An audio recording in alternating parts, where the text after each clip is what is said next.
할렐루야. 오늘도 이렇게 예배 드릴 수 있으면 하나님께 감사와 영광을 올려드립니다. 하나님께서 오늘 우리에게 주시는 말씀은요, 사무엘상 14장 6절에서 7절입니다. 다 같이 읽겠습니다. 요나단이 자기의 무기를 든 소년에게 이르되 우리가 이 할례 받지 않은 자들에게로 건너가자. 여호와께서 우리를 위하여 일하실까 하노라. 여호와의 구원은 사람이 많고 적음에 달리지 아니하였느니라. 무기를 든 자가 그에게 이르되 당신의 마음에 있는 대로 다 행하여 앞서 가소서. 내가 당신과 마음을 같이하여 따르리이다. 아멘. 오늘은 설교 전에 영상을 한 가지 같이 살펴보도록 하겠습니다. 영상을 보겠습니다.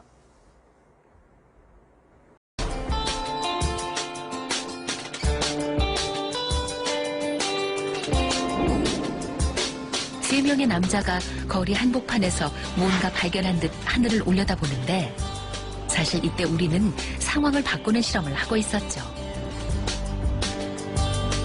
하늘을 올려다보는 사람이 한 사람일 때, 두 사람일 때, 그리고 세 사람일 때, 사람 수에 따라 상황이 어떻게 달라지는지 지켜보시기 바랍니다. 처음엔 딱 한 사람만 횡단보도에 나섭니다. 지나가는 사람들, 이런, 아무도 이 남자에게 관심을 보이지 않는군요. 그저 이상한 사람으로 여길 뿐입니다. 이때 두 번째 사람이 등장합니다. 하지만 이번에도 별 반응이 없습니다. 간혹 이상하다는 듯 흘깃 쳐다보기만 할 뿐 금세 갈 길을 가버리는군요. 드디어 첫 번째, 두 번째에 이어 세 번째 사람이 등장합니다. 그리고 동시에 아무것도 없는 하늘을 올려다봅니다. 이제 어떤 일이 벌어지는지 보시죠.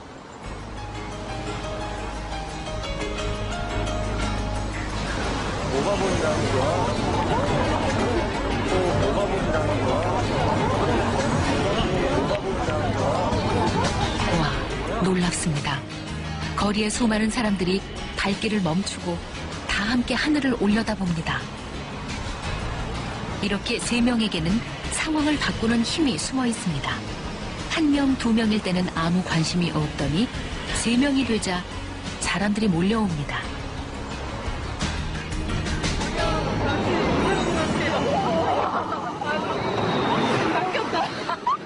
그냥 보길래요. 뭔 일인가 해서. 궁금해서 했는데 낚였다는 생각이 다 가르치니까 호기심에 저도 가르치는 진짜. 제작진은 이 영상을 심리학자들에게 공개해보기로 했습니다. 왜 세 명이 모이면 상황이 바뀌는 것일까요? Yeah. That's wonderful. Very well done. Now you've created a traffic jam. Well, that's the tipping point. He saw a tipping point. It's between 2 and 3. That was a good example. 2 people, nothing. 3 people, you've got the tipping point. When you begin to have 3, you have the concept of the group. So now it's a group norm, meaning a social rule, that there must be a good reason why 3 people are doing the same thing. 세 사람이 함께하면 누구도 함부로 할 수 없는 힘이 생깁니다. 이것이 바로 3의 법칙이죠. 그리고 이 3의 법칙으로 때로는 누군가의 목숨을 구할 수도 있습니다.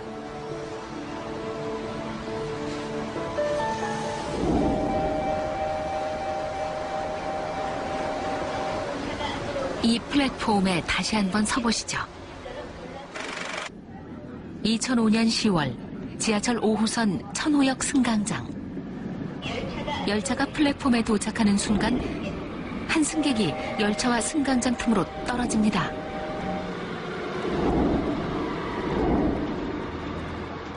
그리고 잠시 후 승객들이 내리더니 전동차에 손을 얹고 다 함께 밀기 시작하는데, 순간 기우뚱 전동차가 움직입니다.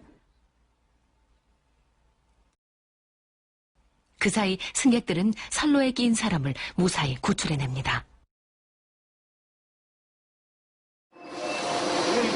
몇 사람이서 밀어서 이게 밀리지 않거든요, 이게. 이게 아무리 밀어도 이 큰 열차가 밀리지 않거든요. 목숨이 위태로웠던 순간, 한 사람의 생명을 구할 수 있었던 힘은 무엇이었을까요? 그곳에 3의 법칙이 있었습니다. 어떤 한 아저씨께서 이제 큰 소리로 지하철을 함께 밀어보자고 제안을 하셨는데, 처음에는 이제 아무런 반응이 없었지만은 두 분, 세 분이서 같이 밀기 시작하시더라고요.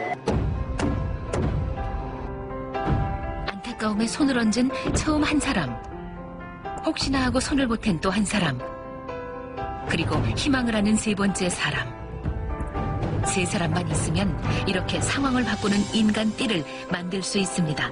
그리고 33톤짜리 전동차를 움직이는 기적을 일으킵니다.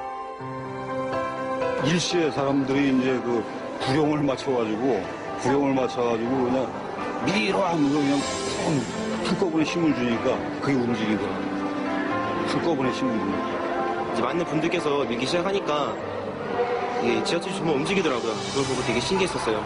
Now, if you have two other people, if you have at least three, then you become a movement. So I'm going to use that principle in the future. Say, okay, we want heroes to follow the rule of three. 나 그리고 나와 뜻을 같이 하는 한 사람, 그 두 사람이 모이게 되면 전체를 바꿀 수 있는 놀라운 상황이 된다는 거죠. 그게 숨겨져 있는 또 다른 메시지인 거예요. 우리는 상황에 지배당하는 평범한 인간이지만 상황을 긍정적으로 바꾸는 건 역시 우리들입니다. 그러려면 누군가는 외쳐야겠죠. 이 지하철을 다 함께 밀자고 말입니다. 혹시 오늘 당신에게도 그런 기회가 올까요?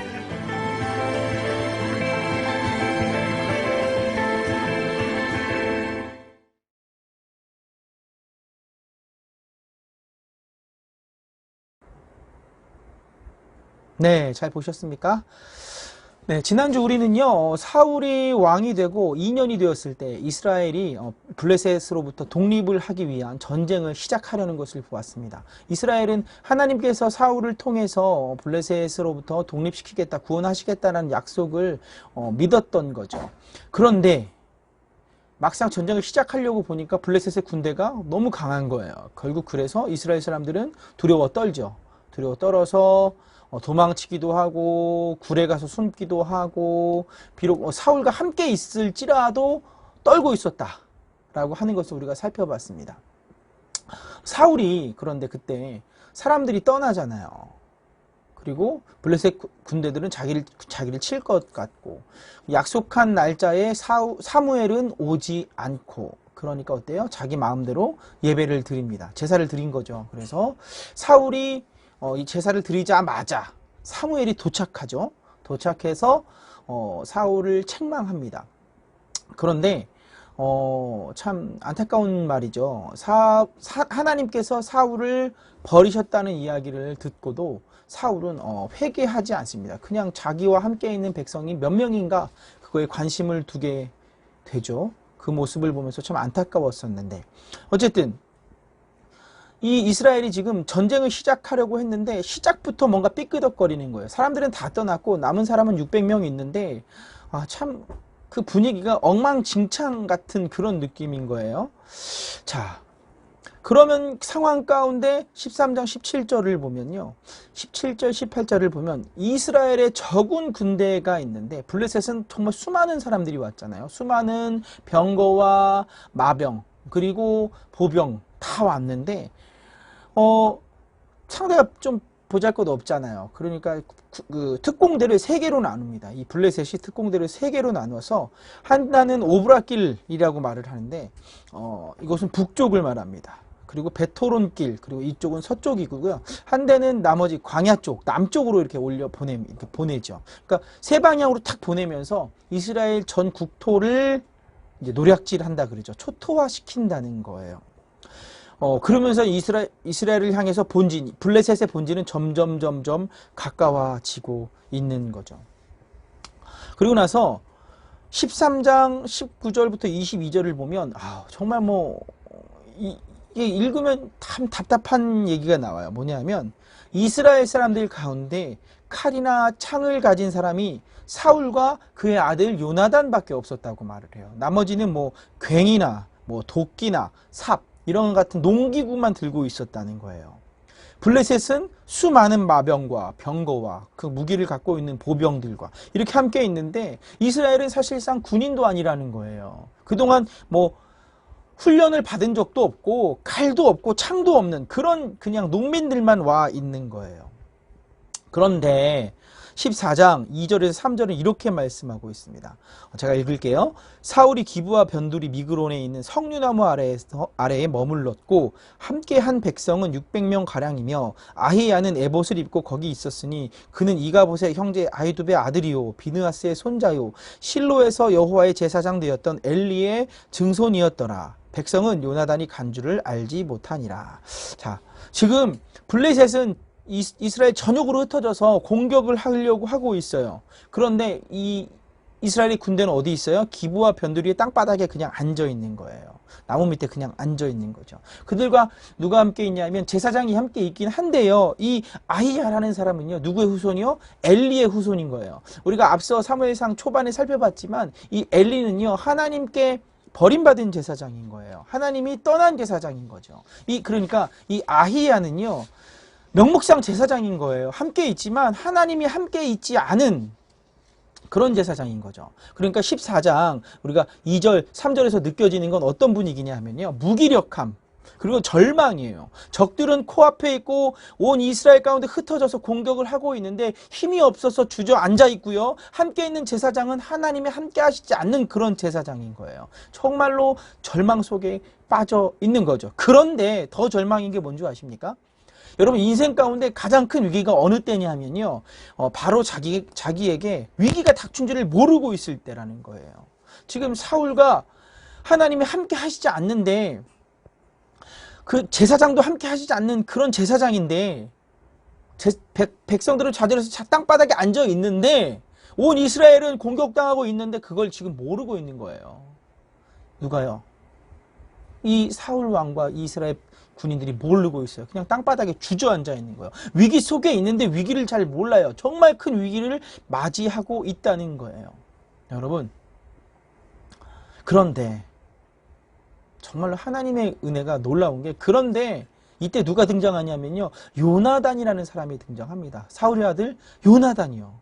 14장 1절에 보면 이렇게 말하고 있습니다. 하루는 사울의 아들 요나단이 자기의 무기를 든 소년에게 이르되 우리가 건너편 블레셋 사람들의 부대로 건너가자 하고 그의 아버지에게는 아뢰지 아니하였더라. 요나단이 사울에게 말하지 않은 이유는요. 아마도 은밀하게 블레셋을 공격하기 위함도 있지만 안 그래도 이렇게 사람들이 지금 도망치고 있잖아요. 블레셋이 등장하자마자 사람들이 막 도망치고 있는데 요나단이 블레셋으로 간다면 혹시 투항하는 거 아니야? 이렇게 오해받을 수 있잖아요. 아니면 아들을 보내서 우리가 항복하려는 거 아니야? 사람들이 오해할 수 있으니까 이 사람이 조용히 나간 것 같아요. 중요한 건 이거예요. 모든 사람들이 좌절하고 있어요. 모든 사람들이 낙심하고 있는 가운데 이 한 사람이 낙심하지 않고 움직인다는 거예요. 하나님의 마음, 하나님을 향한 믿음을 품고 움직이기 시작합니다. 바로 블레셋을 향해서 기습을 가하려는 거예요. 14장 6절에서 7절을 보면 이렇게 말씀하고 있습니다. 제가 읽을게요. 요나단이 자기의 무기를 든 소년에게 이르되 우리가 이 할례 받지 않은 자들에게로 건너가자. 여호와께서 우리를 위하여 일하실까 하노라. 여호와의 구원은 사람이 많고 적음에 달리지 아니하였느니라. 무기든 자가 그에게 이르되 당신의 마음에 있는 대로 다 행하여 앞서가소서. 내가 당신과 마음을 같이하여 따르리이다. 오늘 읽은 본문이지만 너무 감동돼서 제가 또 한 번 더 읽었습니다. 자, 요나단이 블레셋 사람에게로 가려고 합니다. 가요. 이제 공격을 하기 위해서 가려는 거죠. 그런데 양편 사이에는 양쪽에 이렇게 협곡들이 있어요. 쫙 이렇게 만나는 협곡이 있어요. 그때 요나단이 자기를 따르는 병사, 그러니까 항상 요나단을 따라다니면서 호위하기도 하고 도와주는 그런 병사예요. 병사에게 이렇게 얘기합니다. 우리가 이 할례 받지 않은 자, 즉 하나님의 약속이 없는 사람들에게로 가서 뭘 봐요? 여호와의 일하심을 보자는 거예요. 여호와의 일하심은 여호와의 구원은 사람이 많고 적음에 달려 있지 않다. 우리의 승리는 사람이 많고 적음에 달려 있지 않다. 하나님께 달려 있다. 하나님의 약속을 믿고 나아가 보자. 이런 얘기를 하는 거예요. 분명 하나님께서 이 블레셋으로부터 이스라엘을 구원하시겠다고 약속하셨어요, 안 하셨어요? 하셨습니다. 그래서 그 약속을 보겠다는 거예요. 여러분, 하나님의 약속이 있어요. 하나님의 약속을 보기 위해서는 필요한 게 딱 한 가지가 있어요. 바로 믿음입니다. 아멘. 요나단이 말합니다. 가서 여호와 일하심을 보자. 믿음을 갖고 있는 거죠. 이게 너무 멋진 거라는 거예요. 그런데 여기서 더 멋진 일이 발생합니다. 보세요. 요나단의 믿음의 고백에 함께 있던 병사가 두 번 생각 안 해요. 단박에 당신의 마음에 있는 대로 행하여 앞서가소서. 내가 당신과 뭐래요? 마음을 같이하여 따르니이다. 아멘. 얼마나 멋진 일입니까? 자기가 함께하는 주인과 함께 가겠다. 주인의 믿음을 따라 믿음의 결단을 내린 거예요. 그리고 요나단과 병사는 함께 길을 나섭니다. 믿음을 가지고 결단하고 행동하는 정말로 멋진 신앙을 갖고 있는 거죠. 자, 하나님이 일하시는데 필요한 조건이 이거예요. 하나님을 향한 믿음, 하나님의 약속을 향한 믿음, 그리고 결단, 그리고 행함. 이 병사의 말이 얼마나 멋집니까? 내가 당신의 마음과 같이 하여 따르겠다. 마음을 같이 하겠다는 거예요. 여러분, 앞선 사람, 리더는요, 밑에 사람이 같이 한마음 한뜻으로 따라오길 원하지만요, 정말로 아랫사람이, 따라가는 사람이요, 자기 앞선 리더를 따라서 똑같은 마음으로 가는 건 정말 어려운 거예요. 정말 쉽지 않습니다. 그런데 가는 곳이 어디예요? 잘못하면 죽으러 갈 수도 있어요. 죽으러 가자는 거예요. 지금 죽으러 가자는 거예요? 난 못 갑니다. 어디 블레셋을 갑니까? 라고 할 수 있어요. 근데 그렇게 하지 않습니다. 당신의 말이 많습니다. 당신의 그 신앙 고백을 따라 나도 가겠습니다. 하고 나아갑니다. 그리고 14장 8절에서 10절을 보면 이렇게 말씀하고 있습니다. 요나단이 이르되 보라 우리가 그들에게로 건너가서 그들에게 보이리니 그들이 만일 우리에게 이르기를 우리가 너희에게로 가기를 기다리라 하면 우리는 우리가 있는 곳에 가만히 서서 그들에게로 올라가지 말 것이요 그들이 만일 말하기를 우리에게로 올라오라 하면 우리가 올라갈 것은 여호와께서 그들을 우리 손에 넘기셨음이니 이것이 우리의 표징이 되리라 하고 아멘. 자, 이런 거예요. 같이 가기로 했어요. 그리고 요나단이 병사에게 말합니다. 야, 우리가 저 협곡 밑에 가서 이렇게 올라가야 되는데 저들이 내려온다고 하면 이 사람들이 우리를 공격하는 거니까 자, 우리가 이 사람들과 싸움을 하지 말자. 그런데 그들이 말하기를 올라오라고 하면 이건 하나님께서 저들을 우리에게 손에 붙인 표징이니까 우리가 올라가자라고 말합니다. 그런데 정말로 적들이 요나단과 이 병사를 보더니 어떻게 해요? 올라오라! 라고 소리치는 거예요. 겨우 2명이잖아요. 그러니까 이 블레셋이 교만한 거죠. 한번 와봐. 너희들이 와봐. 너희들이 할 게 뭐가 있겠냐? 겨우 2명이 와서. 그리고 뭐 어때요? 밑에서 이렇게 올라가는 거잖아요. 밑에서 협곡에서 산 밑에서 이렇게 올라가는 거기 때문에 위에서 그냥 푹 찌르면 죽는 거예요. 그쵸? 그런데 올라간다는 거예요. 좋아? 가자 하고 올라간다니까요. 13절 14절에 보면 올라가면서 놀라운 일이 벌어집니다. 보세요. 14장 13절 14절입니다. 요나단이 손발로 기어 올라갔고 그 무기를 든 자도 따랐더라. 블레셋 사람들이 요나단 앞에서 엎드려지매 무기를 든 자가 따라가며 죽였으니 요나단과 그 무기를 든 자가 반나절가리 땅 안에서 처음으로 쳐 죽인 자가 20명 가량이라. 아멘. 자, 생각해 보세요. 어떻게 갔다고요? 손발로 이렇게 기어 올라갔다고 말합니다. 그러니까 위에서 찔르면 어때요? 그냥 죽는 거예요. 그런데 이렇게 기어 올라가는데 요나단이 기어 올라가요? 근데 그 앞에서 어때요? 사람이 넘어지는 거예요. 그래서 뒤에 있는 병사가 어때요? 넘어진 사람 보고 푹 찔르면 되는 거예요. 그냥 이렇게 푹 찔르면 돼요. 요나단이 가면 앞에서 넘어지면 찌르고 요나단이 갈 때 앞에서 넘어지면 찌르고 이런 일들이 정말 기적 같은 일이 벌어진 거예요. 그래서 성경은 말씀하기는 이 반나절가리 땅이라는 얘기를 하는데 소가 반나절 갈 수 있는 그런 넓이의 땅, 우리나라 말로는 한 600평 천도 600평 뭐 한마지기 뭐 이런 얘기를 합니다. 어쨌든 여기서 20명가량을 죽였다는 거예요. 요나단과 이 병사의 믿음으로 인해서 엄청난 일이 발생한 거예요. 기적 같은 일인 거죠. 그냥 앞에 보면 푹푹 넘어진 거예요. 그런데 더 놀라운 일이 또 벌어집니다. 14장 15절을 보면 이래요.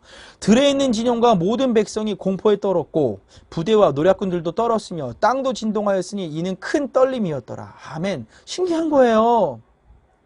그냥 두 사람이 올라갔는데 온 땅이 떠는 거예요. 이 그 많은 수많은 그 정말 바다의 모래 같은 그 블레셋 사람들이요 다 떠는 거예요. 그리고 어때요? 누구까지? 노략군들도 아까 특공대 세 군데를 보냈다 그랬잖아요. 그 사람들까지 떨고 있는 거예요. 온 땅이, 온 이스라엘 땅이 떨고 있는 거예요.